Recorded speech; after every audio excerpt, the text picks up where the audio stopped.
Perkenalkan saya Nurul Sarsni. Assalamualaikum warahmatullahi wabarakatuh. Om Swastiastu, Namo Buddhaya, salam sejahtera untuk kita semua. Kita panjatkan puji dan syukur kepada kehadirat Tuhan Yang Maha Esa karena dengan rahmat dan hidayahnya kita dapat bertemu tatap muka atau suara juga tentunya pada hari ini menggunakan via Google Meet.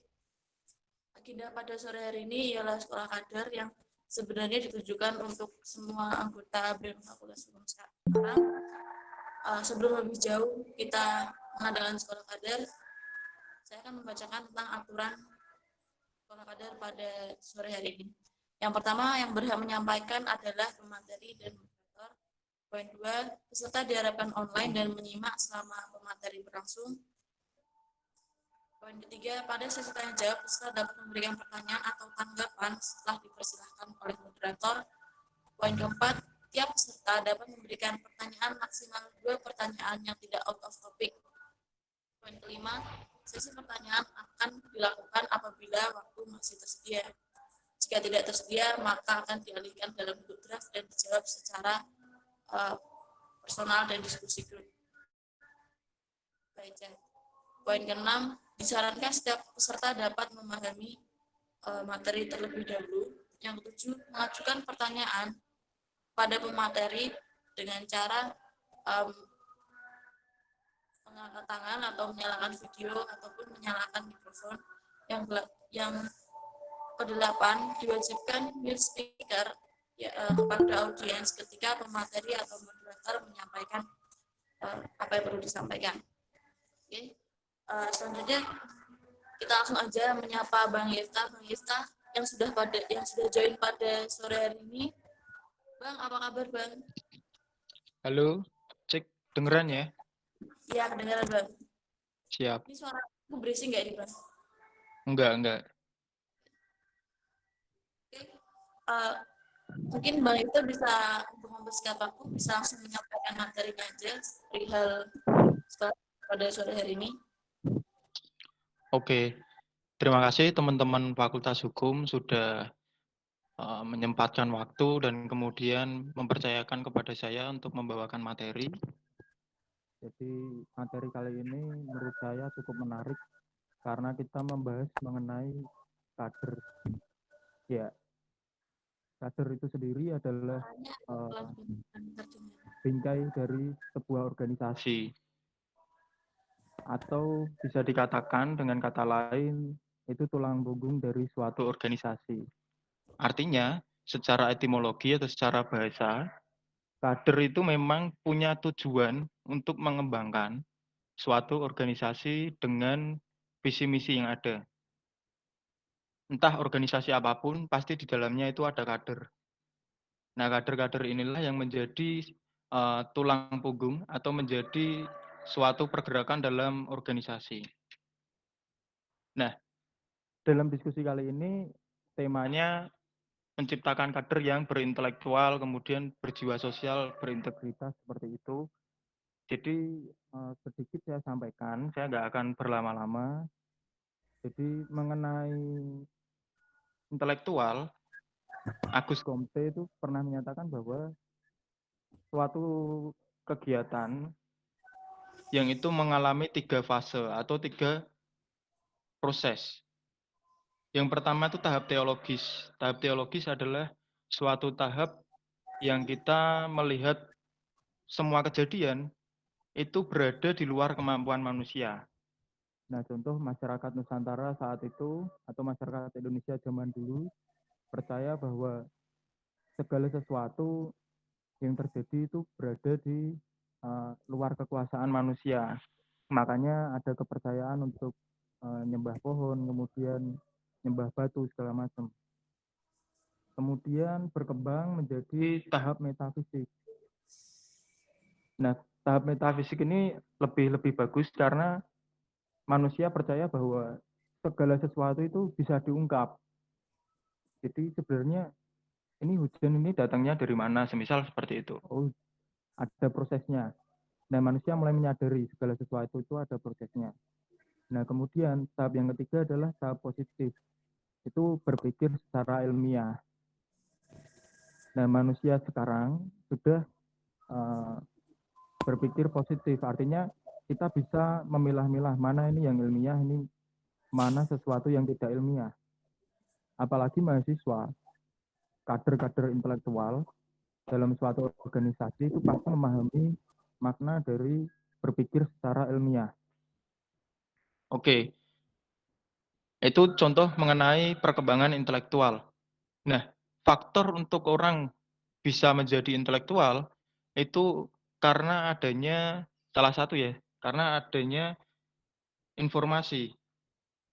Informasi yang terus-menerus gencar di era-era sekarang ini itu membuat manusia berpikir reflektif. Artinya dia selalu menanyakan sesuatu dengan jeli. Intelektual seperti itu. Kalau bukan intelektual, dia tidak akan menanyakan sesuatu. Dia akan terima-terima mentah semuanya. Nah, itu yang menarik dari intelektual. Nah, sekarang kita berbicara mengenai aspek intelektual. Dulu pernah saya baca dalam suatu buku, judulnya kalau nggak salah Critical Thinking. Jadi bagaimana kita bisa berpikir kritis. Kalau versi Indonesia, teman-teman saya rekomendasikan untuk baca bukunya Fahruddin Faiz, itu Thinking Skill atau cara untuk menuju berpikir kritis. Nah, jadi dari buku yang saya baca, itu ada 8 aspek kita ini bisa dikatakan sebagai intelektual. Jadi ini penting untuk kita mengerti suatu isu, permasalahan hingga situasi yang kita hadapi. Yang pertama adalah kejelasan. Orang yang intelek itu harus memiliki kejelasan. Kemudian yang kedua adalah akurasi, ketepatan. Ketepatan ini semisal kita melihat suatu berita, kita harus cek dulu kebenarannya. Jadi jangan sampai orang intelektual ini termakan hoax, kemudian ketelitian. Nah, ketelitian ini simpel. Contohnya, teman-teman bisa, cek tinggi badan teman-teman yang lain, semisal lihat, "Oh, tinggi badanmu ini sekitar 169 sentimeter." Nah, itu ungkapan yang informatif, itu ketelitian. Kemudian relevansi. Relevansi adalah kita berbicara mengenai topik yang dibahas. Jadi, kalau ada suatu topik yang sedang dibahas, orang intelektual tidak akan nyablak. Contoh contoh misalkan gini, ada 2 orang yang sedang berkomunikasi ya, yang si A bertanya, "Bagaimana, untuk mengatasi jalanan yang macet?" Kemudian B menjawab, "Wah, semuanya itu salah pemerintah." Nah, itu bukan suatu jawaban yang tepat dan itu sangat irrelevan atau tidak ada relevansinya sama sekali. Kemudian orang yang intelek itu harus konsisten. Jika dia berkata A, dia harus A. Jika berkata B, ya berarti harus B.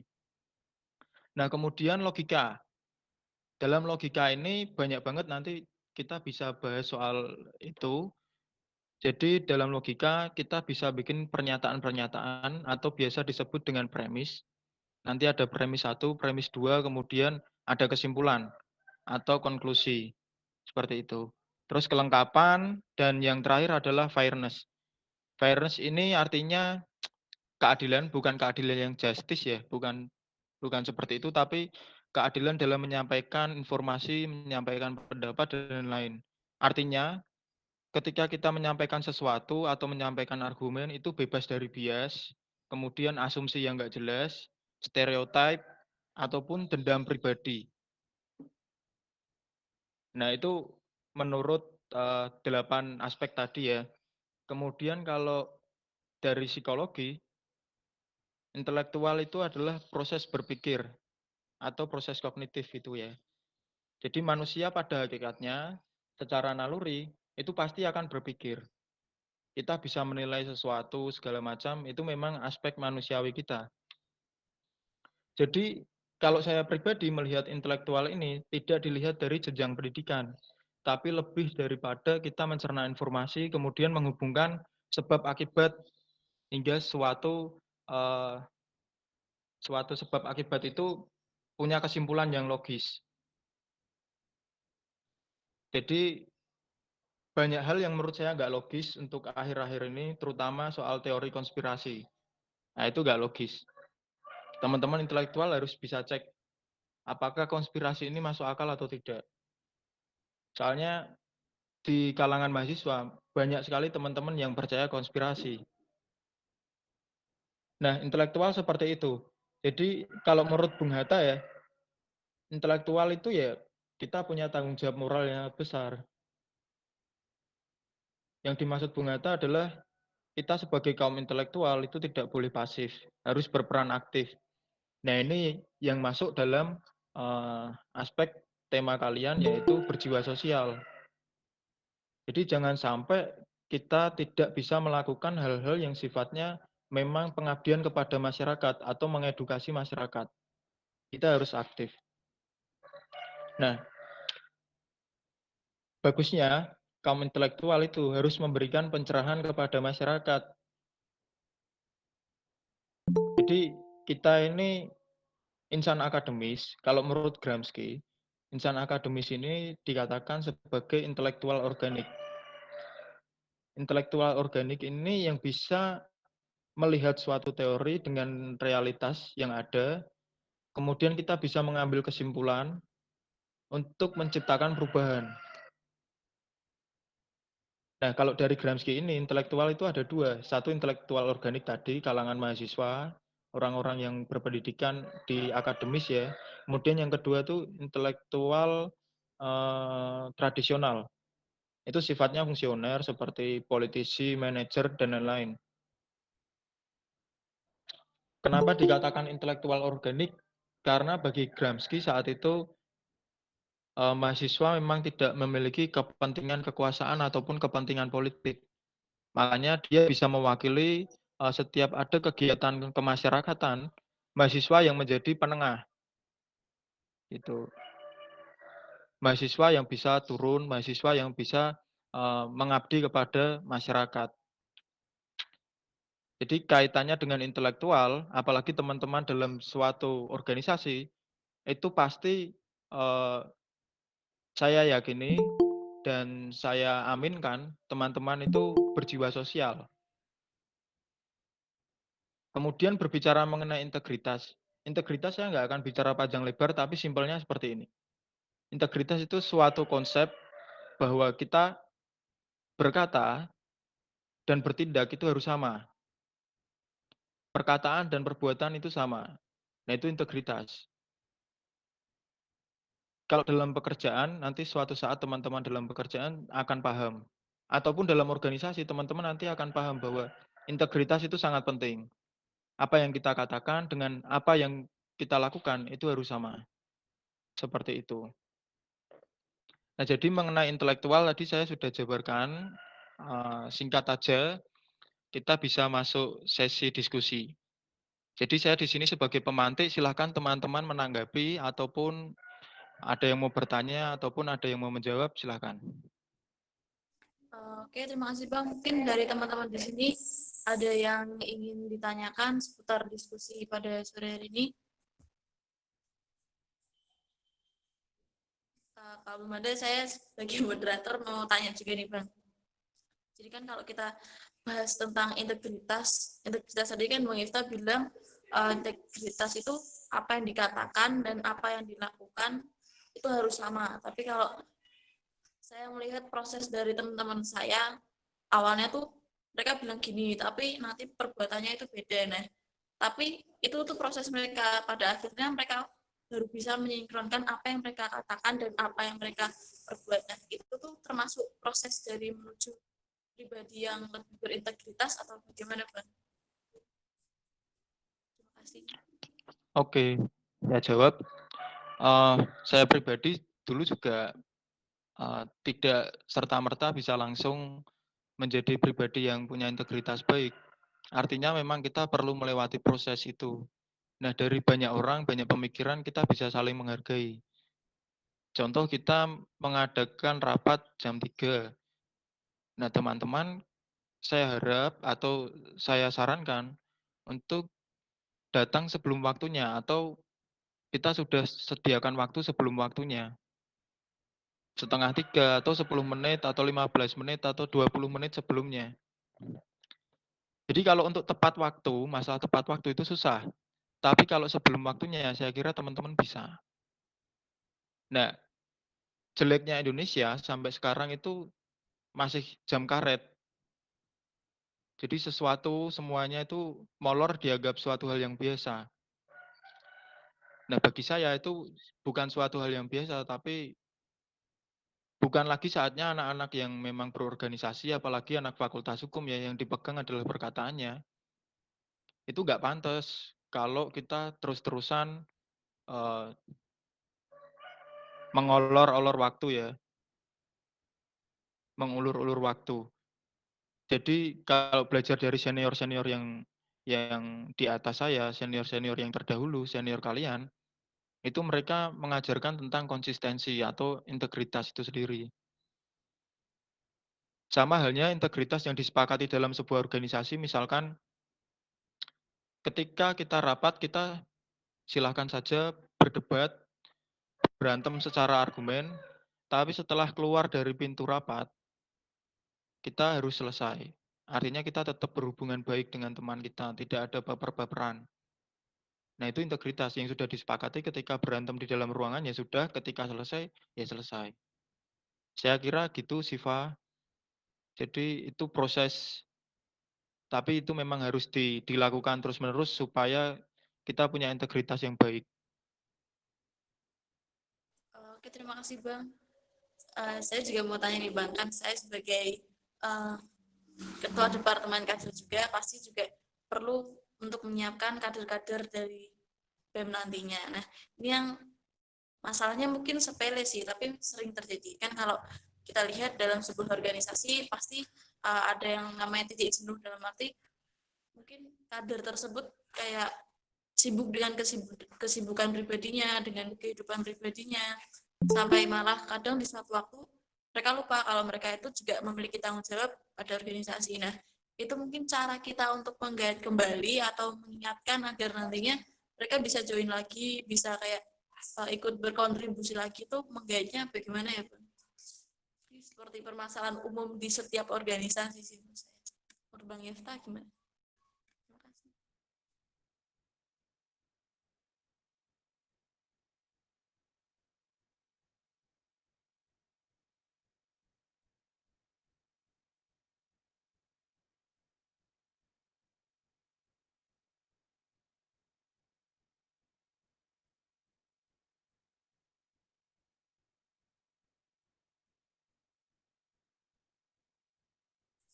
Oke guys, karena bicara kita barusan live mungkin terganggu oleh sinyal, kita bisa tunggu sebentar ya. Mungkin yang buat di sini yang mau nanya bisa aku tamu dulu, nanti baru aku sampaikan. Buat teman-teman yang mau tanya, tanyakan aja kendala-kendala yang kiranya kalian alami di dalam BEM, semisal apa gitu kayak mungkin konflik pribadi yang terjadi antara dua individu atau kayak ngerasa ada gap-gapan, disampaikan aja, nanti bisa kita cari solusinya bersama. Mungkin teman-teman di sini ada yang ingin ditanyakan.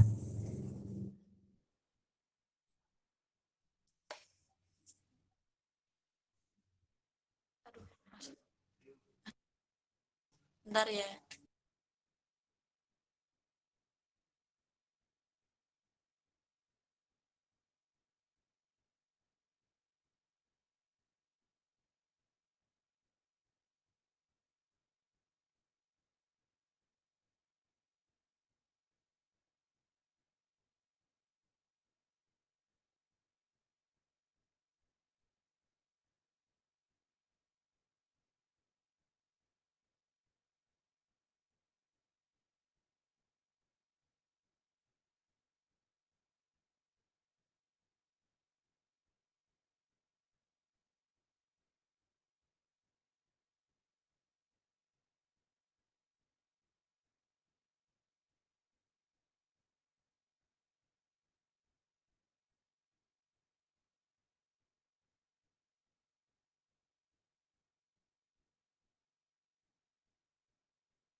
Ya, buat teman-teman di sini jangan lift dulu ya.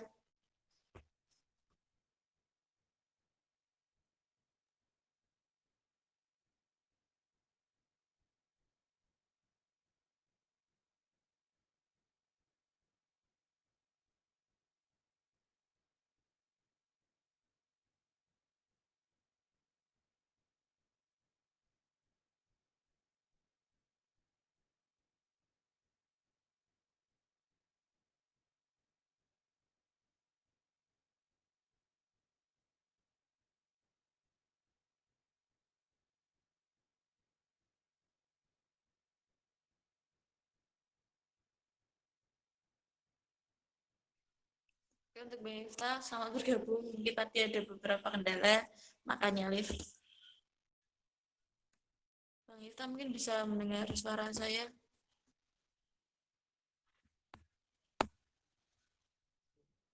Halo Bang,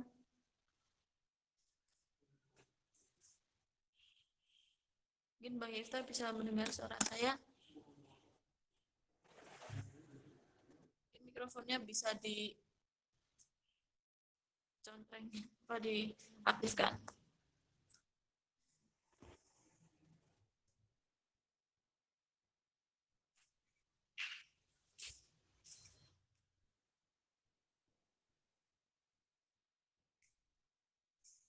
Oke, untuk Bang Ifta mungkin bisa mendengar suara saya.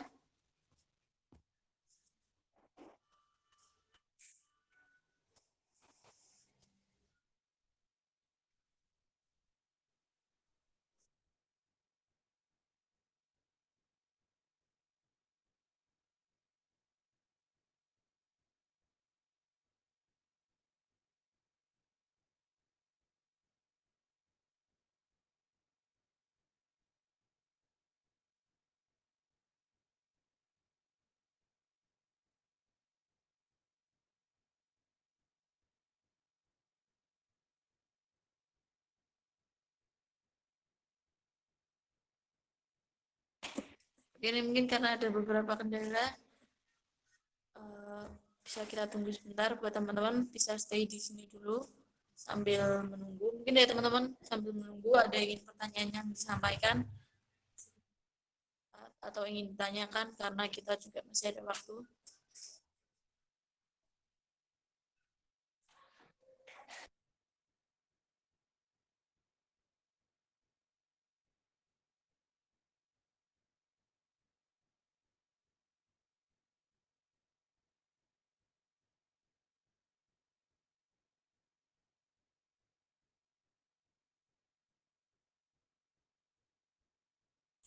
Mungkin teman-teman yang lain di sini jika ingin ada yang ditanyakan, tanyakan aja masalah seputar uh, apa saja yang kira ingin disampaikan di kaderisasi. Oke, Mas Sifta sudah bergabung. Oke, Mas Sifta bisa mendengar suara saya.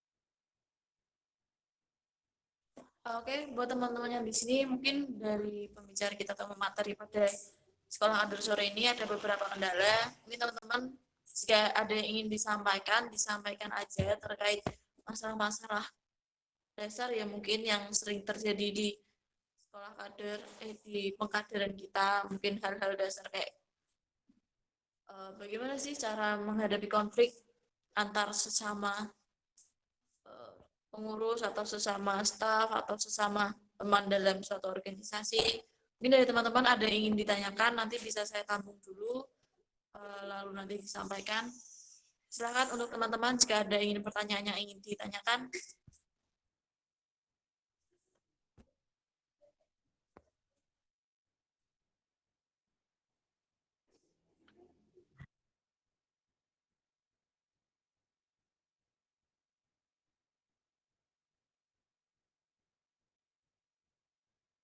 Ayo buat teman-teman, jika ada yang ingin ditanyakan, bisa ditanyakan dulu.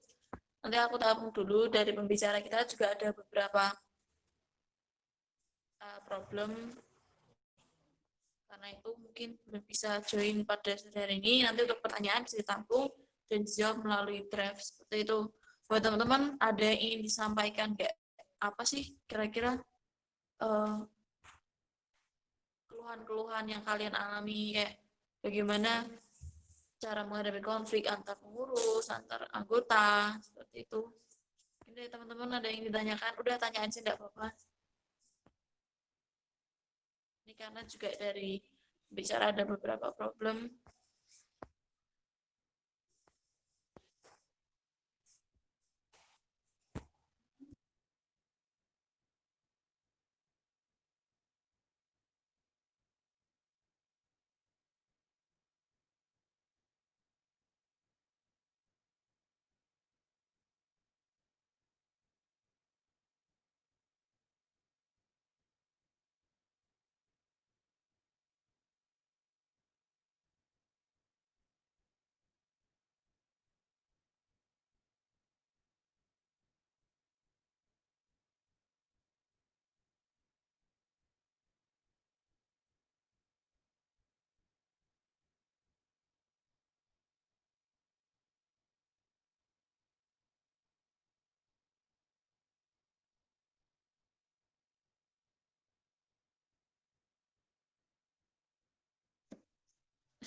Oke, buat teman-teman di sini mungkin ada yang ditanyakan, tanyain dulu aja, nanti aku tampung dulu, perihal dijawabnya nanti bisa dijawab melalui draft yang nanti dikirimkan ke grup. Ini serius gak ada yang nanya, yang ngomong sendiri ya dari tadi, marah ini. Ini serius ngomong kita juga masih ada, buat teman-teman yang belum tahu atau teman-teman yang dari staff, Mas Ifta itu dulunya gubernur BEM periode 2017-2018 sebelum tahunnya Mbak Rekita, dan dia salah satu orang yang sangat peduli tentang pengkaderan yang ada di BEM Fakultas Hukum. Nah, jadi buat teman-teman yang kiranya ada konflik pribadi atau apa sih yang ingin disampaikan, disampaikan aja di sini, soalnya kita bisa diskusi bareng di sini untuk cari solusinya tentang bagaimana baiknya. Itu. Mungkin dari teman-teman di sini ada yang ingin tanya. Aku dari tadi ngomong sendiri loh.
draft seperti itu.